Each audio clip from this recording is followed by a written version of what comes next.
good morning, evening, night, whatever. My name is Gumshoe, or Ethan, or whatever you want to call me, and today it is, currently the 3rd of March when we are recording this. A bit late. Yeah, sorry, I had to delay the podcast for a couple of reasons, but regardless of that fact, we are here now. Yes, because like always, I have a guest. Hey, it's Nick again. Hello, I'm back again. Yeah, we got him. I don't know what else to say. I'm just like, hey, I'm here. we decided to get him back, seeing as we're going to be talking about Persona 5 and a couple other things, and given that we are kind of playing the game around the same time. Well, I mean, he's like further ahead than I am. Only like by a jail, if you really want to like talk about it. But we'll get more into that. But we'll get into that later. But anyway, glad to have you back, and it's always good to be on these, man. Oh yes, exactly. So now comes the point where I say, what have you been playing since the last time you've been on the podcast? Oh boy. Well, I mean, in terms of like just a lot of games, it's not that much, honestly. I mean, I have 3 listed here, but I started playing Nier Automata, which kind of got pushed back because of strikers, but we'll get to that. But from what I've played of Nier Automata so far, I am enjoying it. It's really fun. I think, technically speaking, it's my first hack and slash game, but it's really fun. I love the world, the characters and everything just seem to be very interesting, and if and when I get back to it, I really want to continue. Other than that, I've been trying to get back to Devil Survivor 1, but oh god, it's like at times it can be very easy, or I don't want to say easy, but it's manageable. Kind of like how Devil Survivor 2 is. Okay, yeah, that's good. That's probably a better word for it. Yeah, that's it. I don't know why I was thinking easy. But yeah, it's at some points it's kind of like how Devil Survivor 2 is in terms of difficulty, where like, okay, I can get through this no problem. I might make a small mishap here or there, but I feel like I got this. Devil Survivor 1, it's either that or you just get hit by something that's cheap and out of nowhere. And it's like, well, great. Now what do I do? Do I grind? Do I get new demons? Like, what do I do? You look it up online. You look it up. Well, you know what? You say that. I'm half tempted to do it on the fight that I'm stuck on, but I'm kind of upset at the moment. I'm frustrated Which is with that game. technically final boss, technically of the route. I think you saw like one more after that, if I remember correctly. But okay. Yeah. Oh, so then you looked it up then when I was talking about it. Okay. Mm-hmm. Yeah. Just because like I also was curious, because the way you were describing it to me when you were stuck on that part was like, okay, it seems like final boss territory. So it is final boss territory, but it's like, man, I did not expect it to be this cheap. And I mean, it's like, not the entire game isn't like that, because I mean, Devil Survivor 1's still a good game, don't get me wrong. But it's just those like 1 or 2, maybe like couple of instances where it's like, wow, this is kind of unfair and like unbalanced. This is tough for all the wrong reasons. Yeah, and this game, at least 1, doesn't have like a difficulty. So like, I don't remember if 2 added. I don't remember if the original does. I know for a fact that since I'm playing the 3DS remake, I know that has a difficulty option. Okay. And I'm playing on the easy difficulty. So if I'm struggling on easy, oh dang. yeah. Because that's what I also wanted to say. It's like, oh, it's like, if I have difficulty, you could just put it in easy mode, but I'm like, oh, okay, if you already are playing on easy, then like, okay.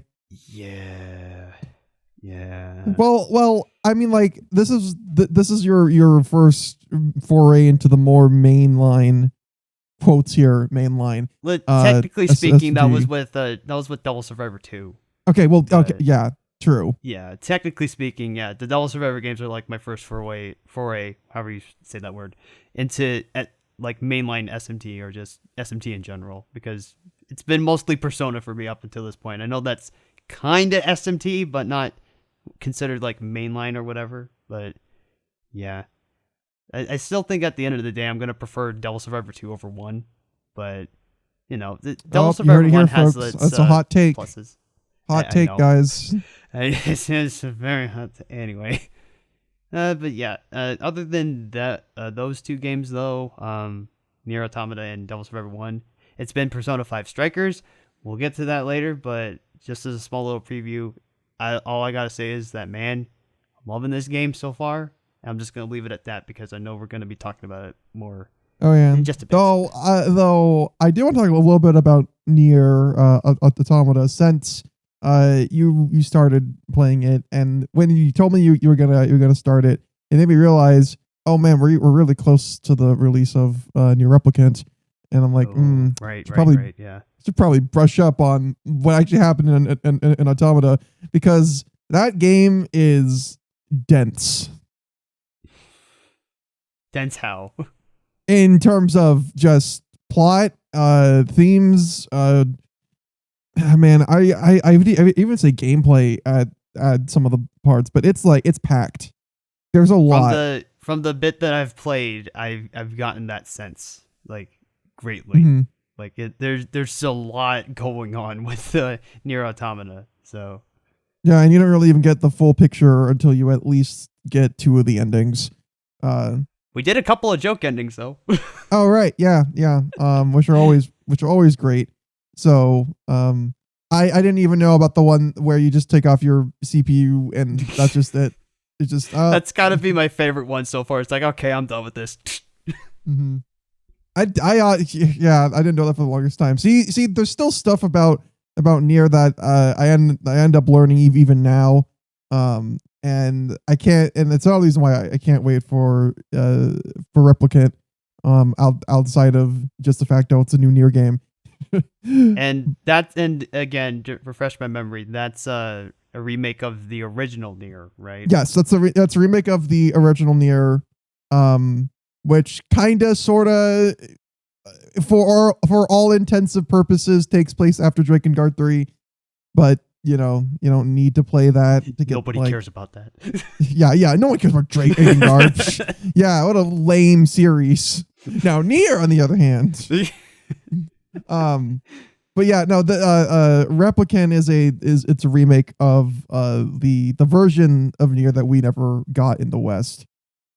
Yeah, that's right. Okay, yeah, I remember that being brought up while I was playing Automata. Yeah, so unfortunately, there's no old man Nier mode. Though that would be really cool for them to add that, like as a, I don't know, like you beat the game, now here's an old man Nier skin. Old man Jenkins. I just like, yeah. In any case, I'm glad you started Automata. It's probably one of my favorite games of the year that it came out, and I'm struggling to remember when it was. I think it was 4 years ago when it came out. I want to say it was around the same time Persona 5 came out. I know it's at least the same year, because it outsold Persona 5 in Japan. Yeah, that's right. You also mentioned that. Which I didn't know for the longest time. Like, Nier is huge. Like, Automata was like huge when it came out, and that literally blew my freaking mind when I heard that. So just wanted to repeat that. Also, gonna take the time to thank you for gifting me that for Christmas last year, because that was the Christmas gift. Oh yeah, I kind of forget things about that. You see, that's what ADHD does to you, folks. Well, that's why I'm here to help you remember that stuff. Yeah. Right. As for me, enough about me. You. Yeah. As for me, a couple of things outside of Persona 5 Strikers. The first kind of noticeable thing is Yakuza 3, because I've been going through the Yakuza games and I'm trying my best to chronicle like my journeys through them via this podcast. But I have to just state right now, man, I totally understand why a lot of people would say just skip 3. Like, holy crap, Oh man. no. Oh no, I Now, don't like the sound to of be that. fair, I feel like part of the reason is because the one I played before this was Kiwami 2, and that's like a remake of the second game, and there's so many improved mechanics and everything. So from the third game, which was like a PS3, I'm not gonna say launch title, but definitely around that time. Because was it 3, 4, and 5 are all, I believe, PS3 games. Um, so literally you're going back a generation or two at this point. And into something that is completely different. Now, while it is it is a remaster, and apparently they even got some cut content that wasn't in the like, original release of the game. That's pretty cool. It still has a lot of problems, like a lot of problems. Like There's I can't always fault something. I can't fault it too much for the combat kind of feeling a bit rough around the edges because I can still play it. You know, I never once thought like, oh, okay, this is like broken. Um, but the story, which is like probably my favorite thing about Yakuza games, it just took a huge nosedive in quality. Ugh. It really feels like nothing of importance happens for like half of the game, and then suddenly things happen, and they're just like, well, okay, we're doing this now. This is All right, happening now? Okay. Wow, yeah. okay. There was literally a chapter, which is like Right. basically how they separate their story beats. Uh, and all you had to do to progress plot. You keep in mind this is just plot, and I talk about side content or the side or the sub stories. Just plot was you go meet a character named Majima, who's in basically every Yakuza game as far as I know, and you just fight him, and that's it. And that's it. That's the chapter. What? Yeah, that was I was so surprised. It's like the short. I think What? I mean, maybe someone will correct me, but I'm pretty sure that is the shortest chapter in any Yakuza game. It really that like 3. There's like a lot of things about 3 that feels so heavily rushed. You just walked up like, to him and just smacked him around. It's like, okay, moving on. In essence, it really felt like that. I mean, like they tried to make it like this big thing because it's like, oh, you're reuniting with this character and it's under new circumstances, and like the cutscenes are great, and I love the character interactions, but you know, at the end of the day, it really is just like a boss fight, and then that's it. That's the chapter. What? I am so confused. Yeah. I'm almost done with the game, and I haven't even put 20 hours into it, which is okay. which is surprising for a Yakuza game. But that's mainly because I've gotten to the point in 3 where it's like I don't really care about doing any of the side stuff. There were some entertaining sub stories, I will say, but man, a lot of it is just not really as engaging. Is it needless fluff? I wouldn't say it's like necessarily needless fluff, but it's just not interesting fluff Okay. at the very least. Like I would say at the end of the day, the sub stories I think are still like the best things to do. But it's kind of I think it's just kind of when you look back on this game, given what we have from the other series or the other entries, it kind of feels like the weaker or at least the weakest entry at the moment, which is what everybody that I know basically says that 3 is like the lowest point. But I will say, my final note, just on Yakuza 3, is that if Yakuza 3 is the weakest out of all the games, then I'm really excited to play 4 and 5. Because like it's not that 3 is a terrible game, it's just lacking in a lot of areas. So yeah, I think that does speak for the series as a whole in terms of quality. If, you know, 3 is not like a super buggy, broken mess, it's not like a Sonic 06 sort of situation where it's just like, oh god, we want to forget that this thing ever existed. So that's good. The Yakuza games are something that I want to at least get into at some point. but I know I've gotten a couple of them from you from like Steam sales or whatever it was. But yeah, Hmm. I have there is interest. I don't feel like now's the right time for me, but that is something that I want to get into at some point. Yeah, I always say either start with Zero or Kwami One. Both have their pros or cons, but it really just comes down to whichever one seems more interesting to you. Oh, and which one? And if you're, a type of person that doesn't mind spending like 100 hours for a game, or if you'd rather just like maybe spend 18 hours on one. That's really the biggest thing. But yeah, the other game I'm just gonna kind of briefly mention, um, since I finally got around to playing it, is this PS2 cult classic known as Hmm. Gungrave. Getting a little fancy up in here now. Yes, I didn't know 100% what to expect. Other than a few videos that I've seen on it, and I've always been meaning to give it a shot. No pun intended. But I was surprised on how just chaotic and fun it is. It's like the most arcadey thing you could think of. Um, and I mean, it also speaks to the fact of its length. Like you can beat it within like a couple hours, and that's how it Wow. was designed. It was designed to be like something you could you could go through, play, and just be in an hour or two if you're dedicated enough. What Or exactly is Gungrave? If you don't mind me asking. Gungrave. Or are talking about plot or like gameplay? Because I mean, it's a little. I guess a little bit of both.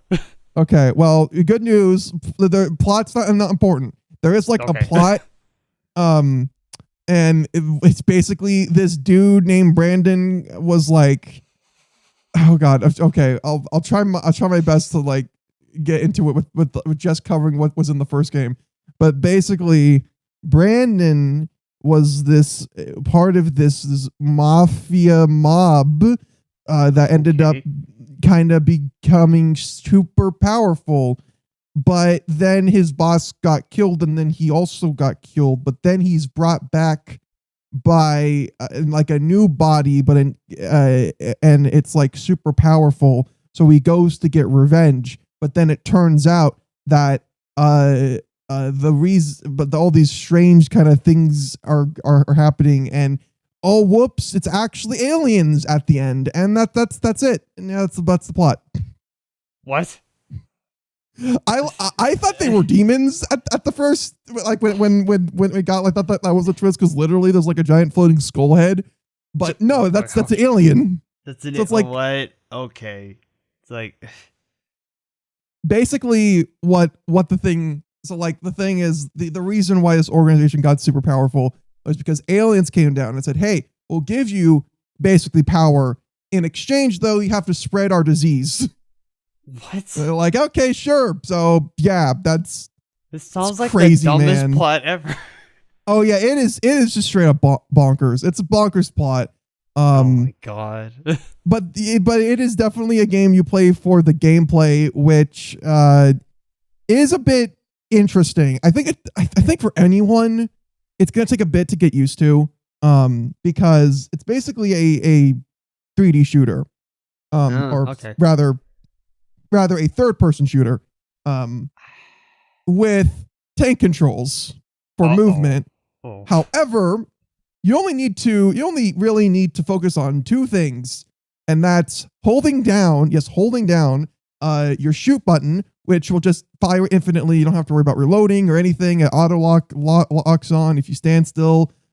Grave, which is his name, will just kind of do this motion, just these spinny motions to just shoot down a lot, and then dodging, which is just your classic way that you would just dodge. What? And yeah, that's it. That's all you really need to focus on. Okay. So yeah, while I do think the take controls aspect can kind of get in the way. With some of the stages that are a little bit more open, it's kind of like at this point we're like, oh, okay, it kind of feels a little bit clunky. But a lot of the stages are in very narrow corridors, so you won't be doing like a whole lot of turning, and it's just very fast paced action all the freaking time. Okay. Which is nice. The things to separate that are the bosses, which all have these very crazy designs, which can range from pathetically easy to, oh my god, this guy can like kill me in like a minute or less, until I figure out like, oh, that's because I'm not like like fighting him correctly. So yeah. Pretty fun though. I only really struggled on probably 2 bosses. One was just because I didn't realize that no matter that, like, you had to just constantly keep moving. And another one where you basically had to just keep pressuring this guy, because if you didn't, then he would just heal. Which was annoying, but then I figured out like, oh, that just don't make him, just like make sure that when he comes to fight you, you just dodge his like little grab attack, and he's far away from the rock that he always goes to hide behind. And then you just gotta get him quickly, and then that's it. And that felt super rewarding when I actually got that. That was like the most, I think, rewarding fight ever. And but yeah, Gungrave is really great. Like it is really, really great. It's not like a super hard game at all. And I will say, if the name sounds a little familiar, that's because there was an anime based off of the game. Really? Mm-hmm. That is not at all like the game. At all. It is a prequel backstory that explains Brandon's backstory, and how this kind of underground mob rose up to power. And it's much more down to earth mob story than you would expect from this. It's like down to earth mob story, and then aliens. Yeah. Okay. But it is really good, and I know a lot of people have fond memories of it, and yeah, it's just a surprisingly good anime, which I definitely would also recommend. All right then. Yeah, I think the last thing I'll just say about Gungrave is that it was designed, it was made, or at least in part made, by the creator of, I believe, Trigun. It was. And it's definitely noticeable when you look at the character designs. And I just want to put that out. So it's great. Like I really love the design of Grave, and I love that you gave him like a cowboy hat, because why not? Because why not? Okay. Mm-hmm. But yeah, I think that's gonna be it for me. After all, we have to get into some headlines right now. Oh boy. So, well, we mentioned it before, but Persona 5 Strikers, that came out recently. Yes, it did. Time of this recording, I think it was actually last week. I want to say. Yeah, I think it was. I'm pretty sure it was a week ago. If not, then 2 weeks ago, but still, it was relatively recent. Mm-hmm. So how have you been enjoying the game? Oh my god. Okay, so I've been enjoying it. I'm just gonna put it out there. I've been enjoying it, but at first jail though, I was dying a lot because I was just not getting a handle on what was going on, and I was also making dumb choices like, oh, I can tank this. I can just attack everything, and no, you have to utilize the weaknesses, or else you're not going to win. Yeah, but once that clicked with me, that's when I started really having fun with the game. And currently, at the moment, I know I mentioned it earlier, but at the moment, I want to say halfway through the third jail at this point. So I don't know how many more I have left to go, but yeah, I've been really having fun with this game. It's a very nice follow up from original Persona 5. Mm-hmm. I think one of the best things about this game is that it ends up not really feeling like a Muso game at all. Yeah. And there's a lot of factors to that. I think it's the fact that like the it has so much Persona 5 DNA and how this and how even how the narrative is structured. How exploring dungeons really like that's the game is you just exploring these dungeons. And instead of having turn-based fights, it's just the combat style of Muso, but not necessarily the same sort of big sweeping battlefield with multiple objectives for you to do in said battlefield. That's not Persona 5 Strikers at all. Nope. It really helps kind of make its own identity because of that, and it's also because of that why I think you can't just spam attacks like you were saying. I figured that out incredibly. I'm not gonna say like super early on, but I think it was really that one of the first mini bosses where I just didn't have its weakness for anybody, like anyone on my team didn't have. In fact, no. I think one person on my team actually had something that could give the mini boss health. So that was great. Yeah, so that was great. And I really had I really had to like do small amounts of damage to it. But it really ended up making the fight like a lot more tense and fun. But then it also but it really kind of reinforced that idea that you kind of have to be you have to be prepared whenever you decide to go in. You can't just brute force your way into just the fights and expect to be fine. Which admittedly, again, like that was not me at all. I'm like, I'll be fine, and then I just started getting my butt kicked. Mm-hmm. I do like that every character, party member, has their strengths and weaknesses, and but like baseline, they're all pretty much do the same, but their skills and their heavy attacks and their special abilities are really gonna be the game changer.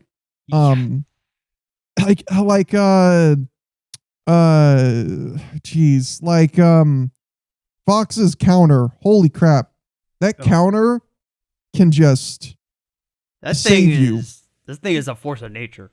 Like, goddamn, yeah, so that much counter power. can save you so many times, and you just have no idea. You use it on bosses. I just highly recommend just use it for bosses.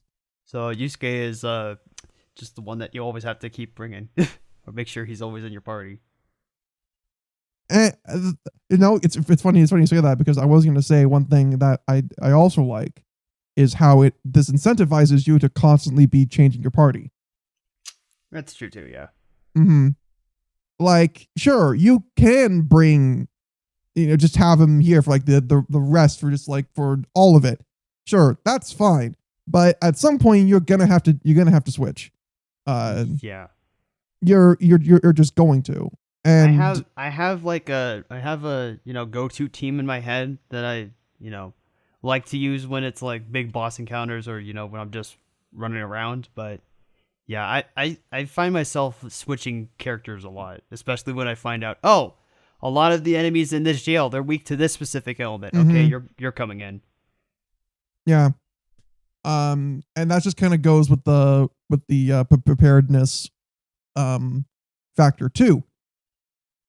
And it is interesting, because I think the combat of Persona 5 Strikers just has a lot more layers that make it a lot more fun than and a lot less grindy than you would think. Oh no, don't get me wrong. There is still a grind. There is still a grind if you Especially want in that to do first it. jail. Like very early on, you have to grind because this game does not pull any punches. Yeah.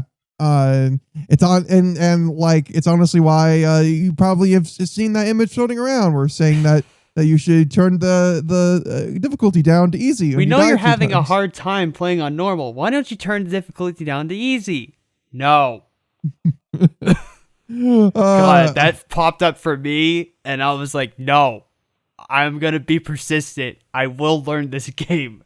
I'm not going to change the difficulty because I'm just having hard trouble with this one part. Mm-hmm.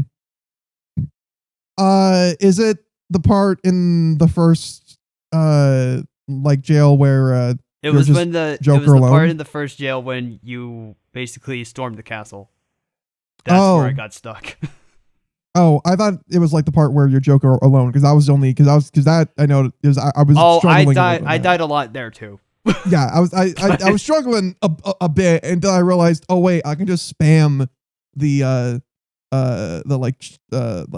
spins on like the poles, and you have invincibility frames. See, I didn't even think to do that. All I thought was like, okay, all this horde of enemies right here that's coming at me, I'm gonna take it out, and then I'm just gonna run to the other side, and then goat them over to me, and then take them out. And that seemed to work. But I'll remember that pole swinging strategy the next time I decide to play the game. Well, that's like also something interesting too. Is that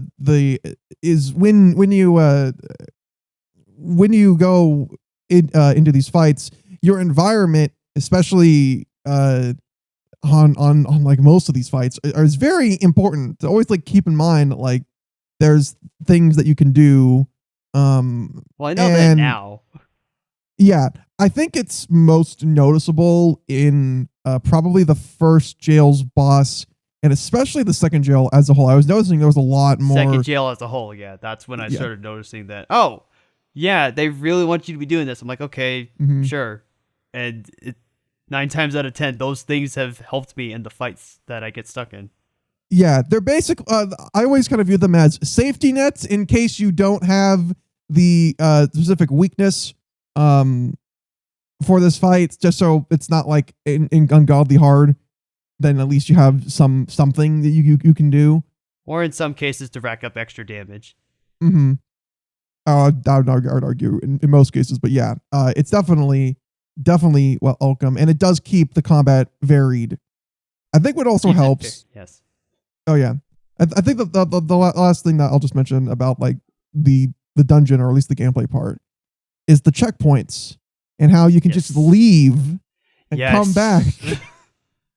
Yes, no time management. It's like, okay, everybody's depleted. All right, bounce out and bounce back in, or restock up on items and go back in there. It's honestly why, like, I don't think the game is necessarily hard. It's just like, I think if you're coming this with the mindset that you can just, be overpowered instantly, you're gonna get a rude awakening. But I think the game does do a good enough job of giving the player a lot of resources to circumvent that. You should see the amount of HP restorative items that I have in my inventory at the moment. No, yeah, I always make sure to buy every sort of item that I possibly can. Yeah. And if you're saying like, oh, you might just be taking, is that a little excessive? I'd argue it isn't, because the game kind of wants you to. Yeah. Because the game expects you to use the money, and keep in mind you can get money really fast. Yeah.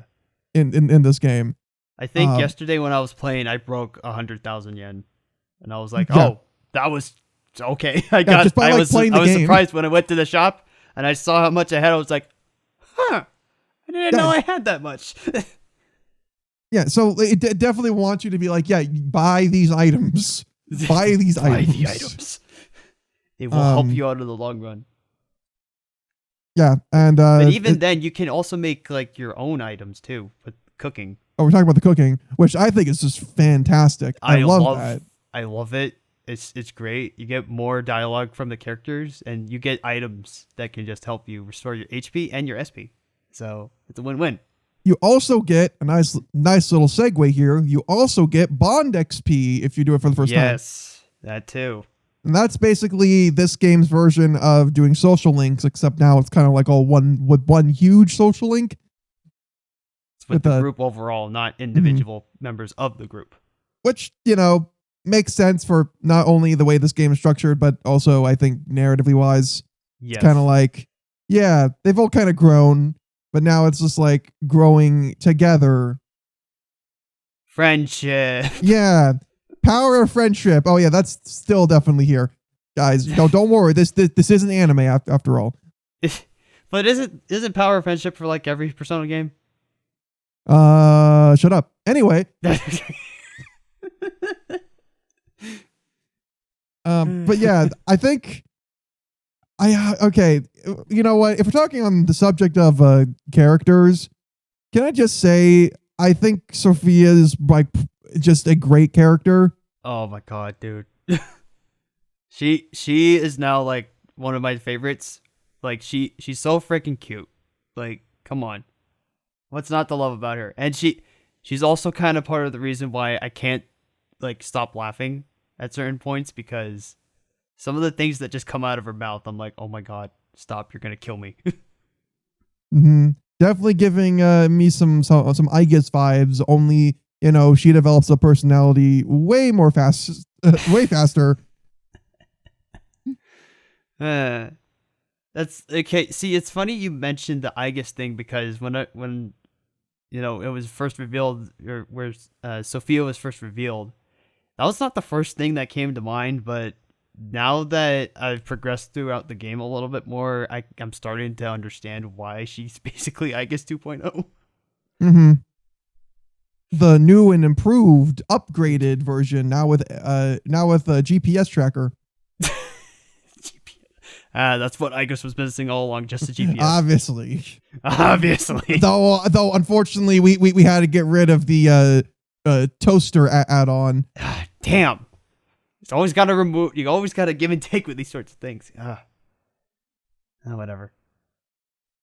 But yeah, we won't really touch more on this game, since it is very, very recent, and I know a lot of people are still going through it, which is kind of why I've been light on a lot of the story details, and why I wanted to just focus on the gameplay of this conversation. But if we're talking in terms of story, given where we both are right now, I'll just say this is a very natural continuation from Persona 5. And absolutely. Yeah, and given what the amount of just positive reception this has garnered, I think it's a safe bet to say at this point, if you really like the cast of 5 and don't mind maybe a little bit of a learning curve, especially this is your first Uso game, like definitely take like an hour or so just like exploring the first jail to get used to how the combat works, because that'll definitely help. If you don't like immediately pick it up, then yes, trust me, you're gonna have a fun time with this. I'm having a fun time with this. Insanely. I'm having a fun time too. And I was skeptical. I was super skeptical of this game, because really. Oh yeah. Well, I mean, most of my skepticism comes from how Atlas treats its Persona cast members post their game. Yeah, okay, yeah. In terms of that, I can understand. In terms of gameplay, I knew at the very least it was going to be very solid. But in terms of actual story and characterization, I was like, oh god. Thankfully, please don't become another Persona 4 situation. Oh god. Or poor Akihiko. Poor protein guy. My boy Akihiko, no. Look what they did to him. It's all about the protein, right?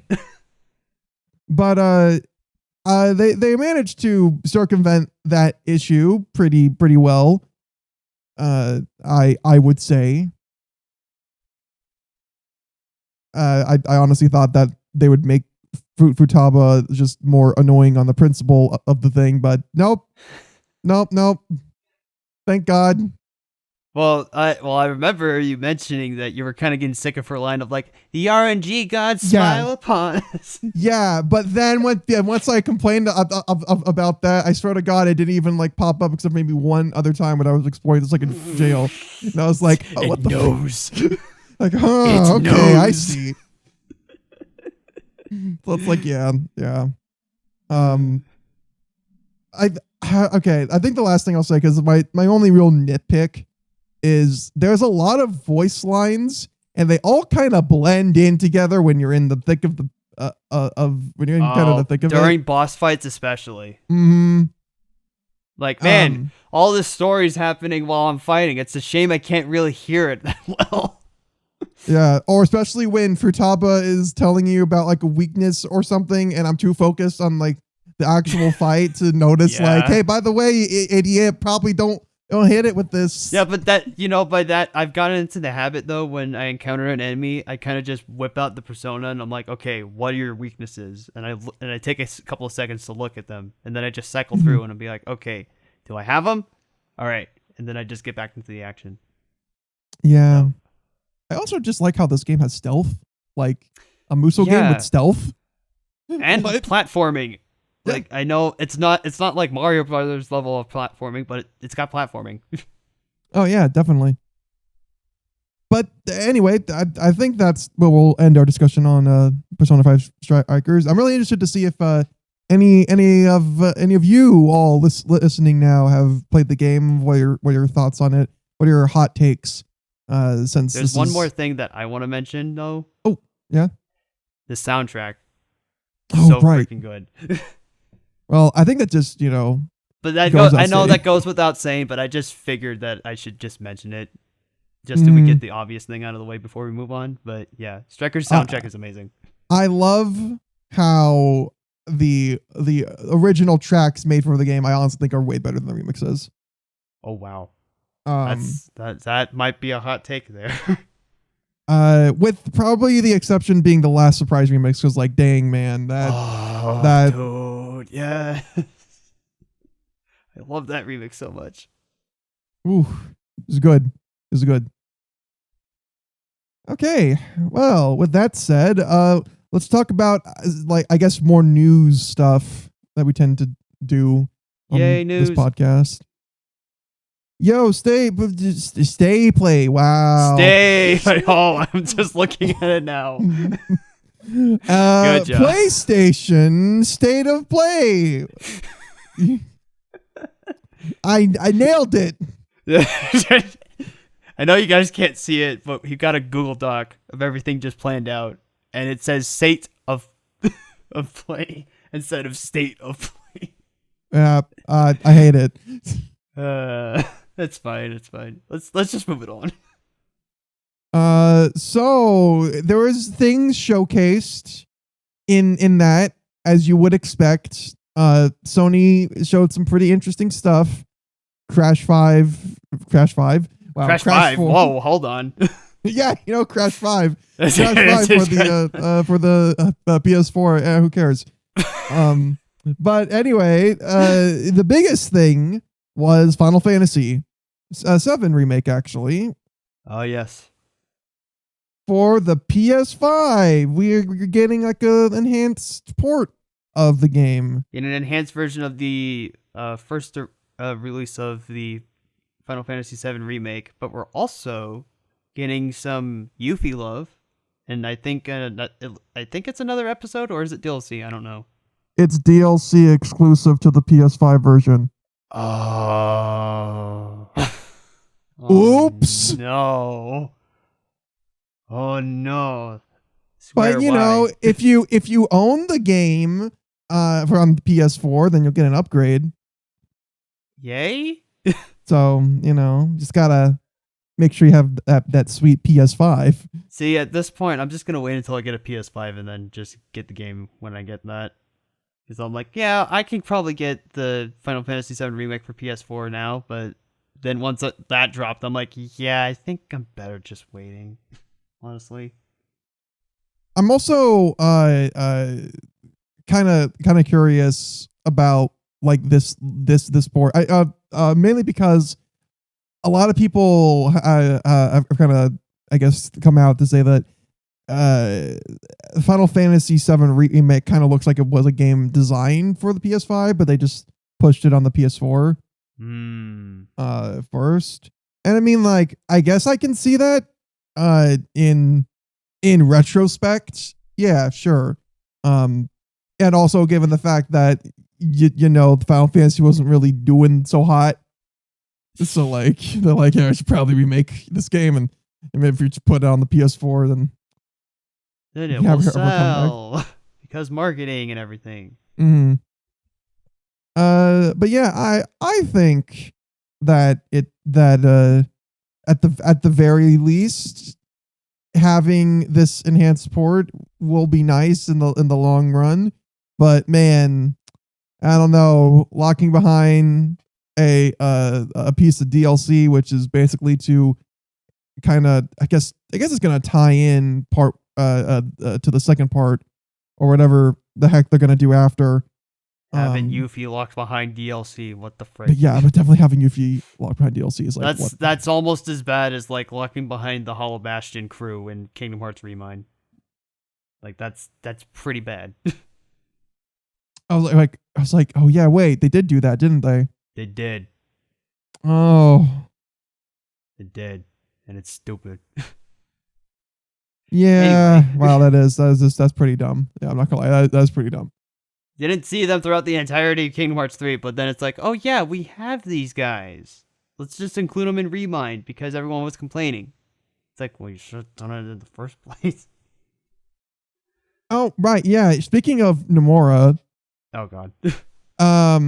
Apparently he'll be stepping down as like head director for the sequel of Final Fantasy Remake. Oh really? And the co-director, who I forget his name, I'm sorry, but like he'll be stepping in. Okay.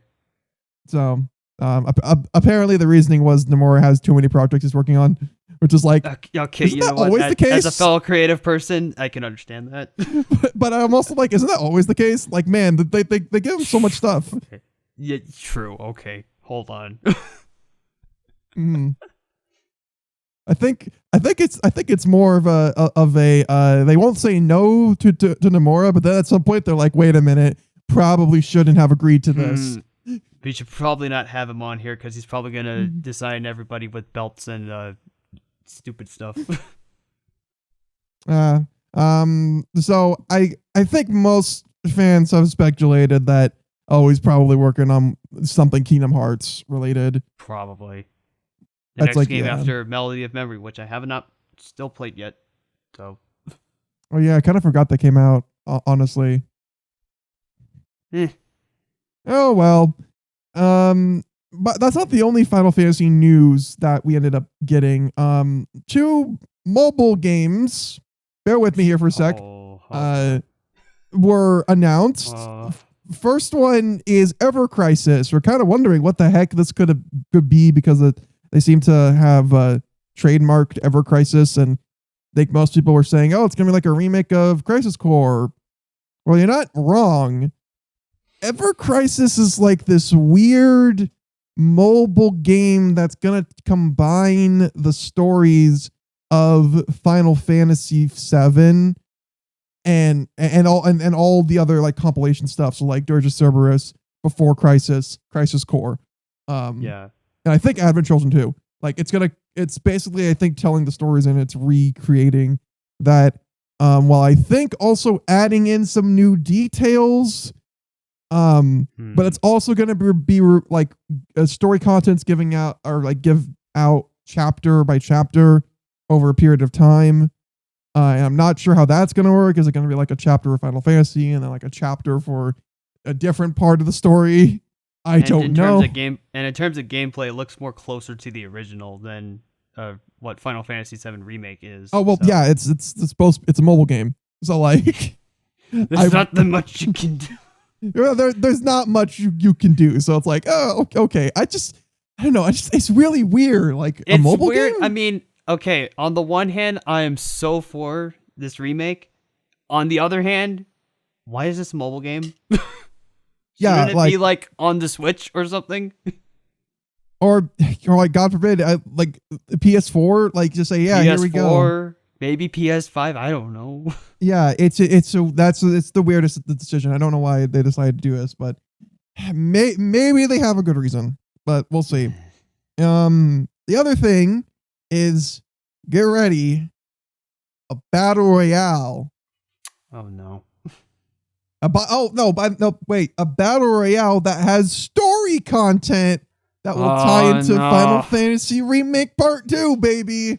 Oh, come on. Yeah, don't you love it? What? You love to see it. That's stupid. God. But yeah, I guess that looks pretty neat. That's all I have to say. Yeah, this looks pretty neat. That's all I gotta say. Okay. I mean, out of all of the ones, I think that was the one that I didn't know about actually. So I don't know. Yeah, First Soldier, like what? I don't know. The idea of a Final Fantasy themed battle royale just, I don't know. Something about that just doesn't sit well with me. It sounds very weird. Oh well. Anyway, let's move on to the Nintendo stuff. Yay! So we got new Smash characters. Anime sword fighter. Okay, whatever. No. Hold on. Anime sword woman. Oh, right. Okay, that makes it all the more better. Except it's Xenoblade Chronicles 2, so people will complain even more. Oh God.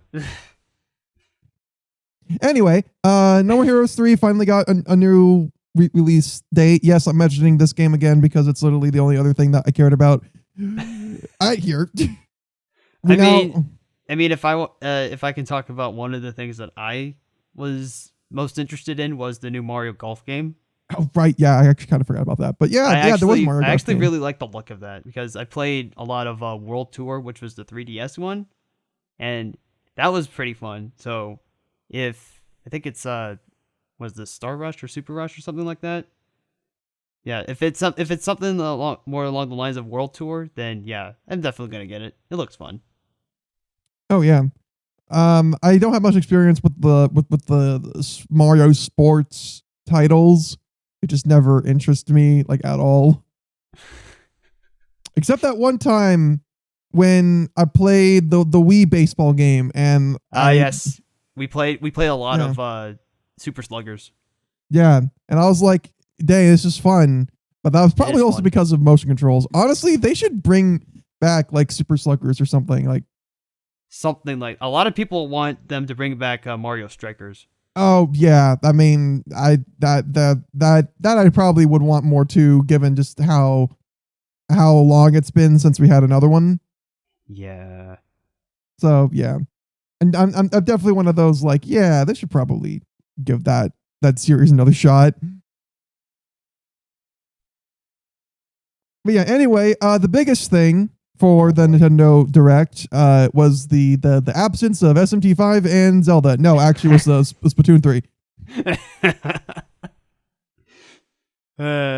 Oh man, I just wish that wasn't spoiled for me. Because I mean, I'm still excited for it. I'm still very much excited for Splatoon 3, but damn, if it wasn't spoiled as I was going through the Direct myself at the time. I can only just imagine my hype level, but still, that legit came out of left field. I'm just gonna say seriously though. Like it's still kind of crazy to me that we're getting another Splatoon game on the same console that we got the second game. Yeah, that is kind of weird. You would think that they would wait for like the next console to make the next game, but no, they're just gonna release another game on it. On the same system. Was Splatoon 2 launch year? I think launch window, if I'm correct. Well, that's why I said launch year. Or it was something like that because I remember that was like it was either the very first Splatoon game, or not the very first Splatoon game, the very first Switch game that I got, or among the first Switch games that I got. I think it came after Arms. That I know for a Yeah, fact. It came after Arms because Arms is like yeah, one of yeah, the huge early things. But yeah, I think it came out the first year, like later in the launch year. yeah. Uh, and here we are 4 years later, With and the sequel. we got announced. We got a sequel announced. But I Which am intrigued to see where this is going because it all looks post-apocalyptic. So it's like, okay, what happened? yeah, What we're in the happened? boonies. There's like the Paris is destroyed. So well, interesting. Well, they eat like squids, right, or something. I don't know. But they are squids. Ex- Why would they eat themselves? no, I mean Paris. Oh, okay. So it makes sense. Well, no, parrots eat snails. Oh, snails. Oh, I'm sorry. Oops. Oops. Oh crap! Am I gonna get canceled over this now? Yeah, that's No, what's no, gonna you're happen. fine. Don't worry, you're fine. Although to dip into the lore a little bit, yes, that very deep Splatoon lore.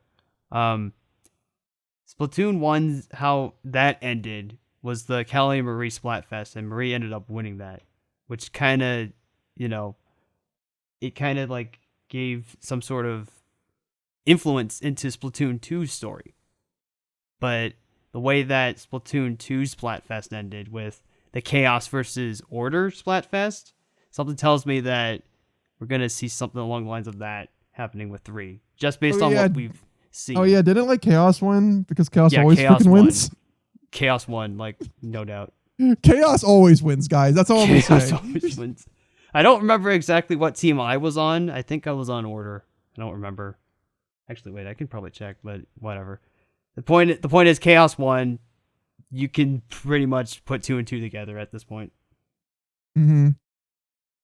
I honestly really like that, and I think that the new look for this game is just perfect. I just can't wait to see what the new changes are going to be. Um, when we find out more, it's scheduled. Our release year is 2022, Yeah. which is like you might think, oh man, that's a year away, but it's pretty close. Like that's just a Oh, year. my mistake. Okay, while you were saying that stuff, I actually looked up what team I was on for Chaos versus Order. I was actually on Team Chaos, so I'm part of the problem. Yep, you are. You're part of the problem. Oops. I can't believe you. Oh well. In any case, yeah. Do you have anything else you want to say about Splatoon 3?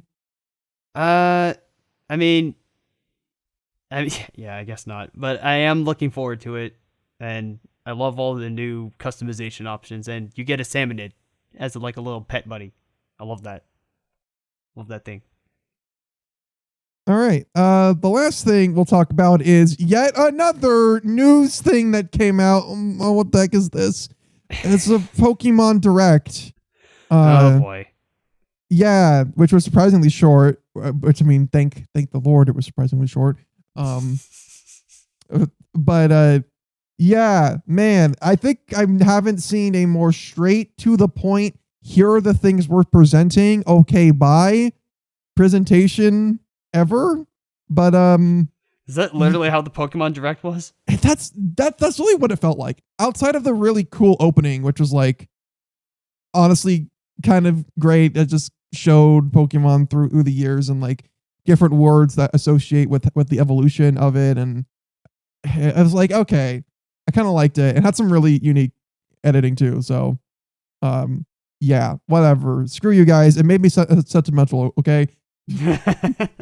Um, but the reveals, the two major reveals were the Gen 4 remakes of remade versions of Diamond and Pearl, which look interesting. Interesting artistic direction. Reminds me of Mega Man Powered Up. That's the first thing that I thought too, was just Mega Man powered up. That's a lot of what people thought when they first thought it. Well, not at first. I saw a lot of people comparing it to Link's Awakening, which the remake of that. Well, okay, yeah, there was that too, but in terms of like character models, everyone was like, Oh Mega yeah, Man the Powered Up. character models totally freaking look like powered up. Though it's crazy because they actually have like they do have full body models for the battles. That is weird. Mm-hmm. I just think it's really weird when you put the Gen 3 remakes that had okay, sure, there's a little bit more chibi-esque design, but it's not that much. And there is like and you do see like their full bodies and there's more cinematic kind of cutscenes overall. So to kind of go from those Gen 3 remakes on the 3DS to this, yeah, the only thing I'm saying is like I understand why people would be like maybe a little bit like feel cheapened, but I mean, at least you're getting the thing that you wanted. Yeah. This is what happens, guys. They'll never be, but you know, they'll like never be satisfied. So no, ha ha ha ha. Put out the greatest thing ever made, and there are still gonna be people out there that are like, nope, still not satisfied. But thankfully, we now got news of a Pokemon open world, which just, I mean, was kind of long overdue. I'm not gonna lie, I kind of feel like you really should have done this, but this is Game Freak we're talking about. They take half steps, baby steps, half baby step. Pretty much. It honestly feels like half baby steps. It took them till Generation 5 for them to realize, oh wait, the HMs were kind of dumb. Let's get rid of them. Oops. Oh well, okay. Well, actually, Gen 5 wasn't like the one where they got, but that's what I mean. They didn't fully get rid of HMs. HMs were still in the game, but they just made it to where there's only one time you got to use an HM mandatory early on. Okay. So that's what I mean by like eliminating the problem, but not really eliminating the problem. Okay. Until the next generation where they just got rid of HMs altogether. Probably for the best. It did. Definitely.